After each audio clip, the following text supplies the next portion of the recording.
Welcome back to the Corner of Story and Game, a podcast where we explore the intersection of storycraft and game design. I'm your host, Gerald Ford, and today we're going to once again explore environmental storytelling. How the settings and designs in our favorite games help to shape and impact the narrative in powerful but subtle ways. Returning to the show is a guest that needs little introduction for longtime listeners, Will Shen. Will is a lead designer at Unknown Worlds Entertainment, and prior to that spent 17 years making open-world role-playing games. He is well known for his past work on titles such as Starfield, Fallout 4, and Elder Scrolls V Skyrim. His expertise in crafting open-world narratives makes him the perfect person to discuss today's topic with. So let's dig into it. Will, thank you for joining me. Yeah, Gerald, thanks for having me. I have been looking to talk to somebody recently about environmental design and how that impacts narrative. It's an interesting area that I like to dig into every now and then, and I realized you would be a really good person to talk to about this. So I am excited to pick your brain. Before we dig in, it has been a while since you've been on. People could go back and listen to an old episode, but for people who don't know who you are, the three people in the room, can you give me a really brief how you fell in love with games, how your journey into the games, a couple of the highlights, and what you're up to today? Oh, sure. So I started out in technical writing, of all things. Then I interned at Bethesda Game Studios on Fallout 3.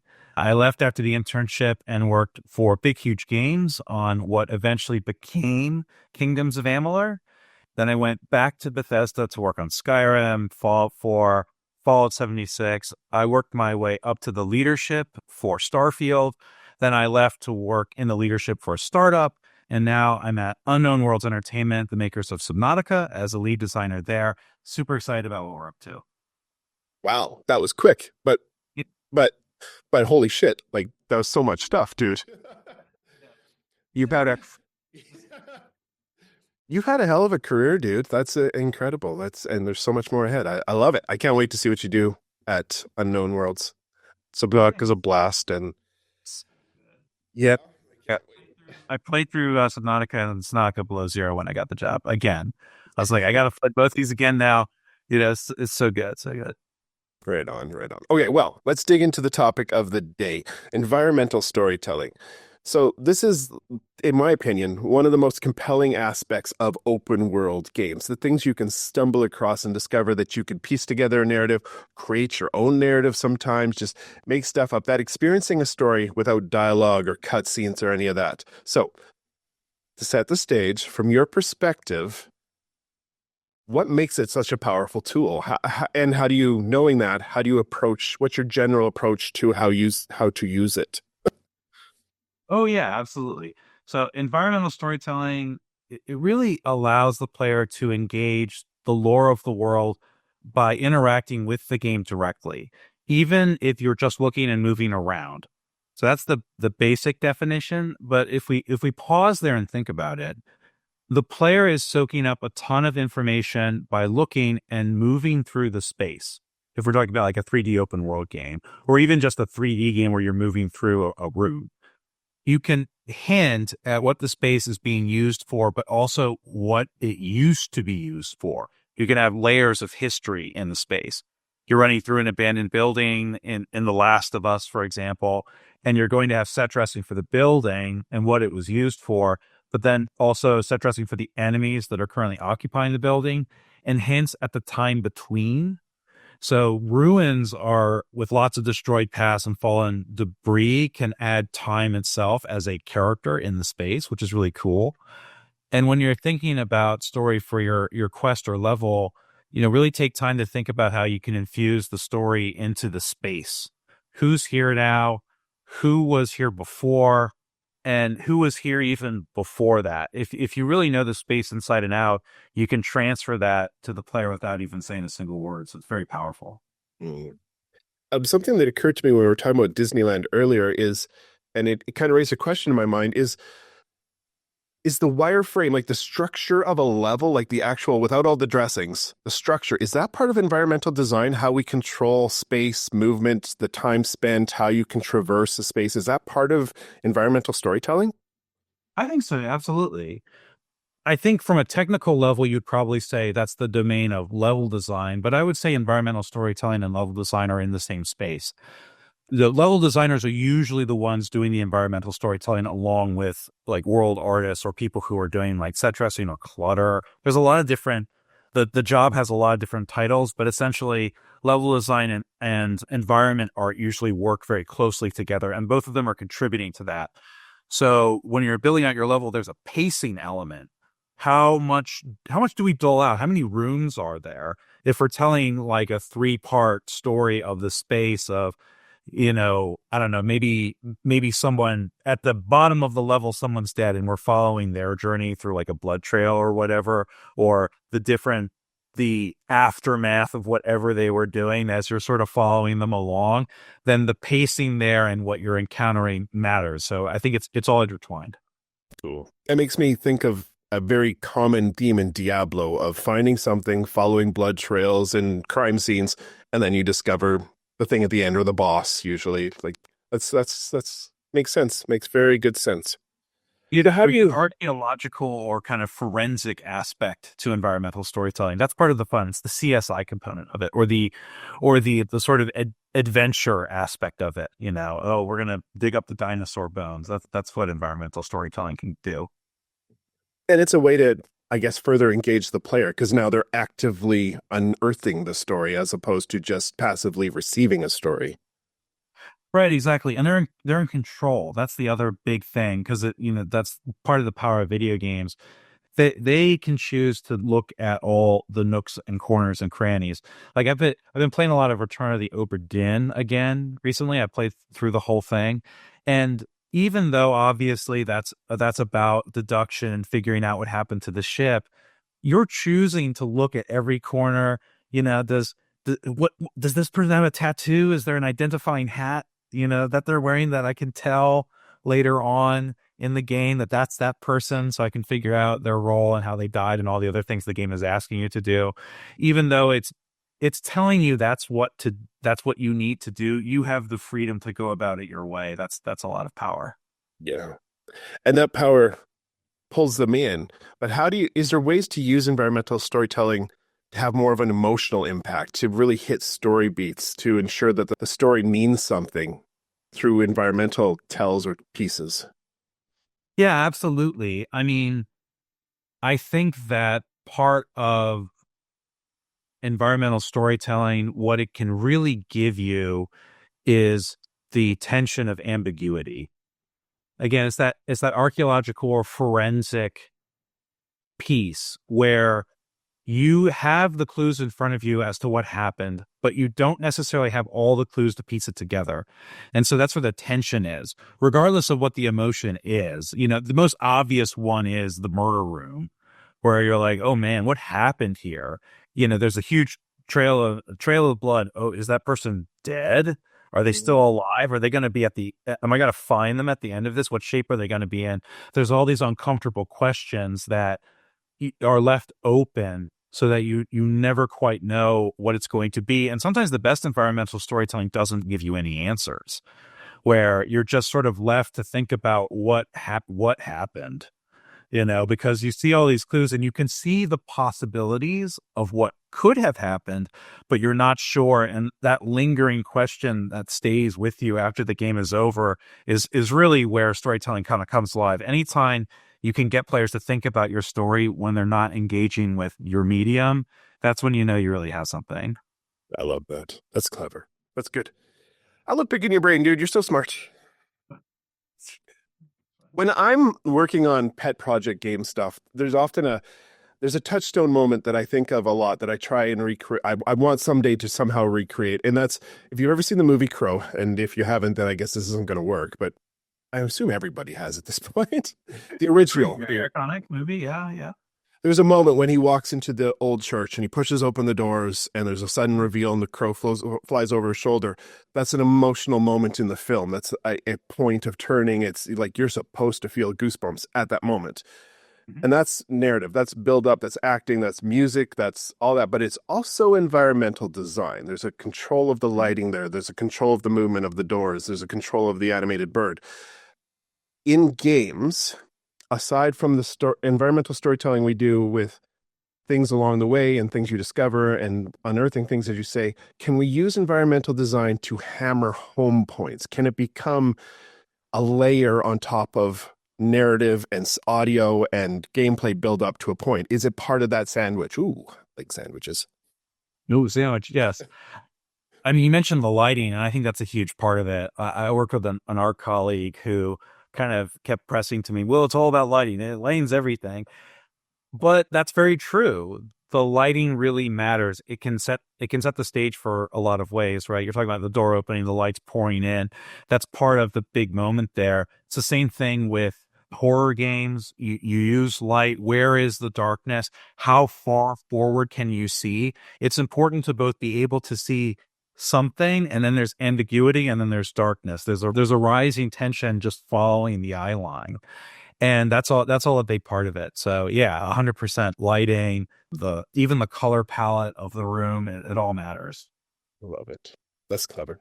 In photography, we have a saying that you paint with light. You take away all the light and then you just add as slowly until you get right to the right point and then you stop. And I think it might be applicable. Oh. We've talked about agency before. I talk about agency way too much, probably. I'm sure we all do. But that being said, when it comes to environmental storytelling, there's players who love to get lost in the lore. They love to dig into the details. And then there's players who will just press X and run past everything and just push through the rooms and try and get their run done as fast as they can. How do you make both happy?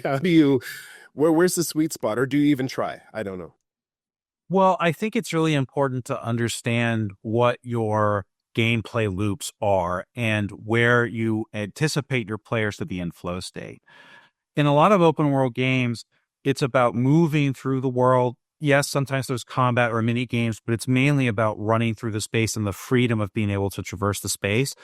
And so if you do some sort of puzzle where reading the lore books is a big requirement, and the password is on page 5, paragraph 3, that breaks that flow state.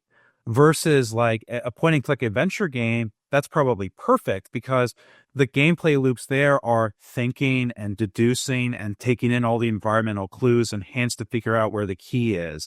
And so the player is in that space all the time anyway. And so something like that is not going to break them out of the rhythm that they're in.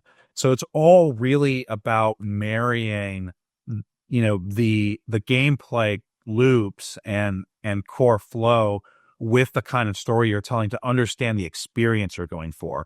So if traversal and running through the space is really important, then you want to make sure that that's optional, right? All of the interesting stuff is either you can just completely ignore it and still kind of get through the space.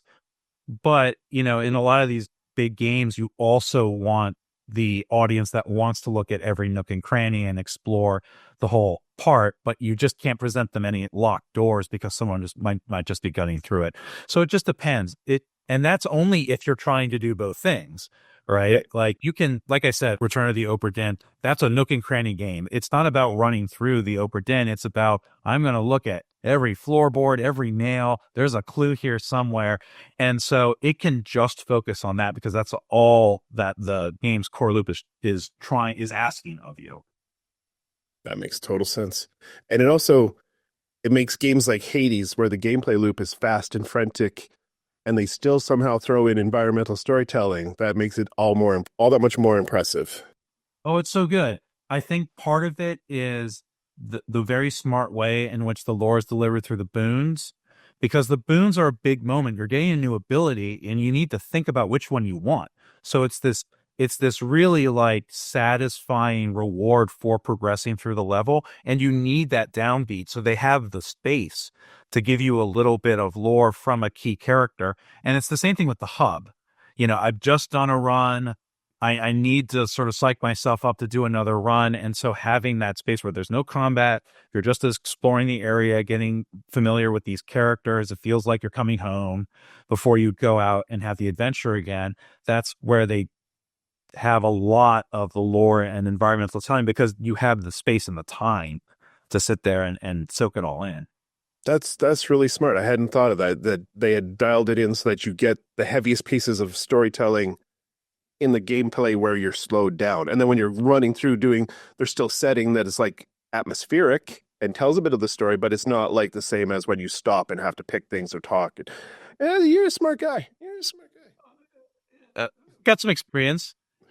And the nice thing about the hub area is constantly reinforcing why you're going out there, right? But in both Hades 1 and Hades 2, they're constantly telling you, this is your goal, this is your mission, this is why you're doing this.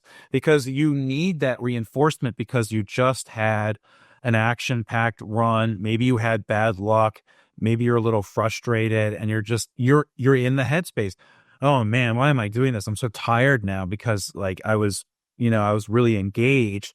And so the game gives you that moment of like, yeah, you got to get out of Hades. It's your destiny, right? So it gives you that fuel to then try another run. Love it. We're talking about the times when it works and the times when it's great, but can you think of, from your experience or from something you've played, a time where there was a struggle to make the environmental storytelling work, where there was a friction or clash, perhaps? Oh, that's a good question. I don't want to call it now. Like, I mean, let's see. I mean, just from a principle standpoint, it's always hard if you're trying to tell too many stories at once. Like I was saying before with an abandoned building can have several layers. You can use time as a character in the space. You have to be very careful with doling that out. If you just if you kitchen sink it and you have all the abandoned set dressing and like 3 or 4 different enemy set dressing and you're trying to tell everything at once, then it won't work. So we were talking before about pacing, and level design is all about pacing. So pacing out encounters and rewards and how much time is actually spent in the level. And environmental storytelling is also about pacing. When do we reveal this part? Usually, you want to think about every room, what part of the story of the space is it telling? That makes sense. I can't remember which one it is, but there was a horror survival game I played a couple years ago where felt good and the gameplay was fun, but a lighting again, you come back to, it was too bright. Like there was too much saturation and it never felt like they were fully committed to the horror aspect of the survival crafting game. But I can't remember which one it was. Yeah, Played too many. like with open world games, especially ones that have a day-night cycle and, quote unquote real world lighting. I think there's actually even a specific lighting term for using ambient or environmental lighting. That's a real challenge. Because, you might be, we're going to have this really cool, spooky field. But if the player comes in the middle of the day, then we're not going to get that effect. So do we even try that or not? Do we force, do we have some sort of excuse? Like it's a magic feel and the time of day is always going to be this. Does that end up breaking the rules of the world? Those are sort of the things that's one of the challenges. That makes sense. There's so much to consider when it comes to using environment for storytelling in a narrative. Like there's just so many little pieces. Yeah, it's like everything else in video games. Storytelling is it's a real collaboration between all these different disciplines. You have the writing aspect of it, but there's also the design of the level, but also the design of the gameplay. Like we were saying before, where's the flow state going to be? And then all the art disciplines, the environment, the hard surface, the organic lighting, the effects that are going on there, and then sound.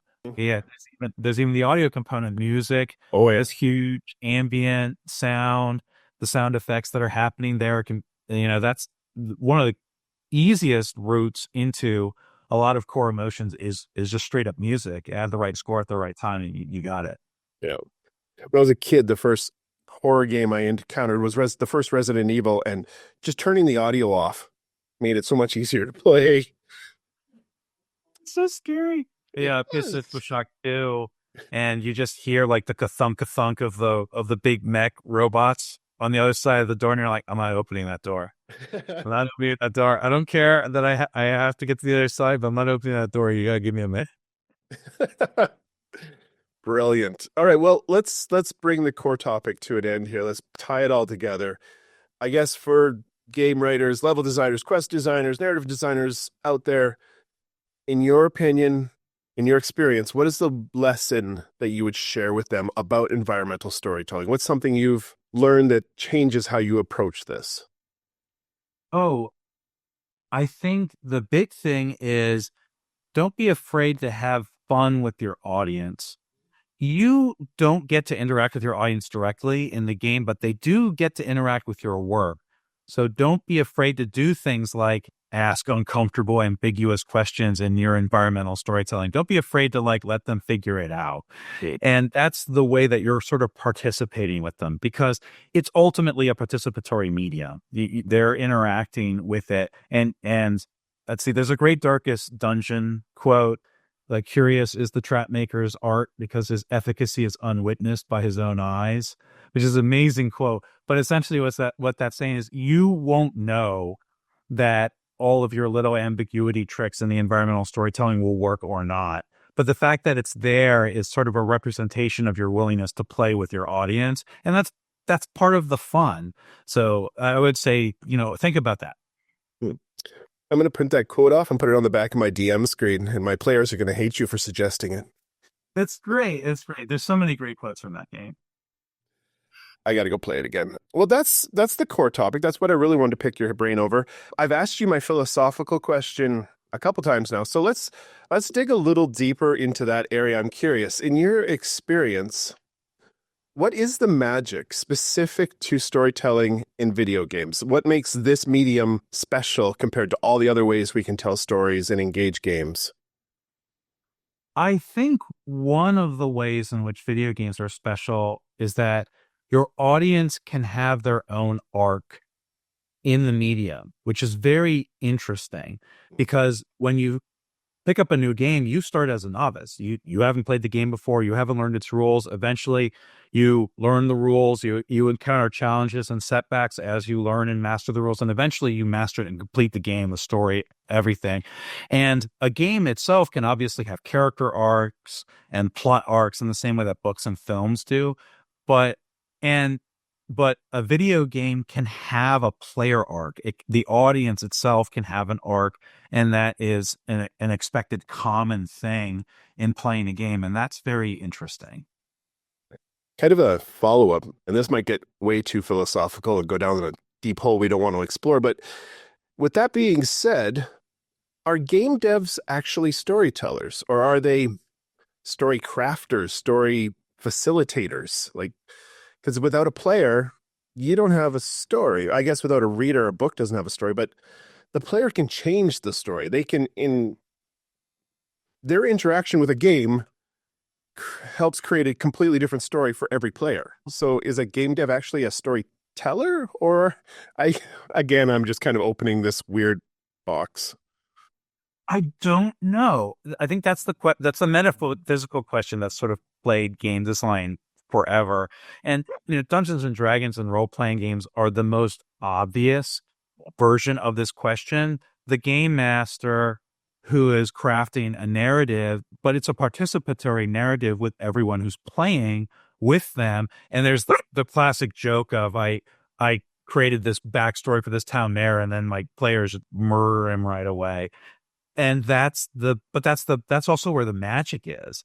It's the shared experience. And I think that there's an element of game design and creating a game together with other creatives that mirrors actual game storytelling.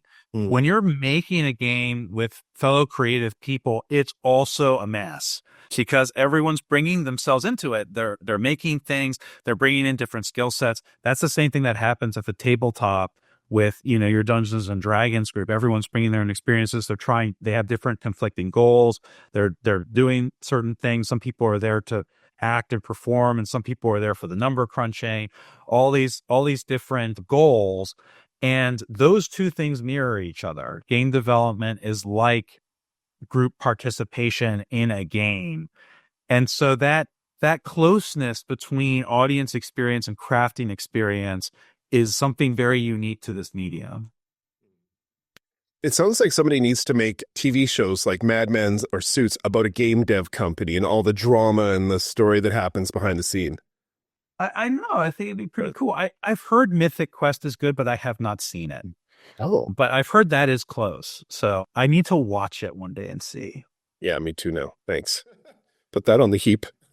If I put it on, yeah.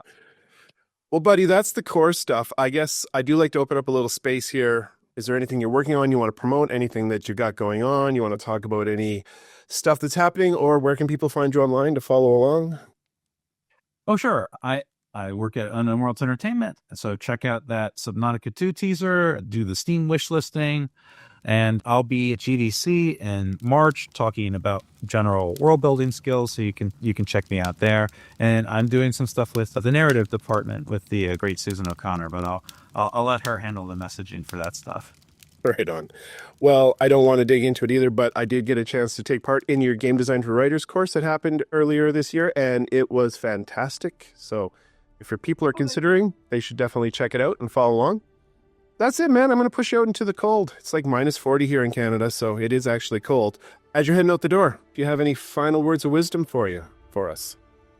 Oh, sure. Embrace your weird.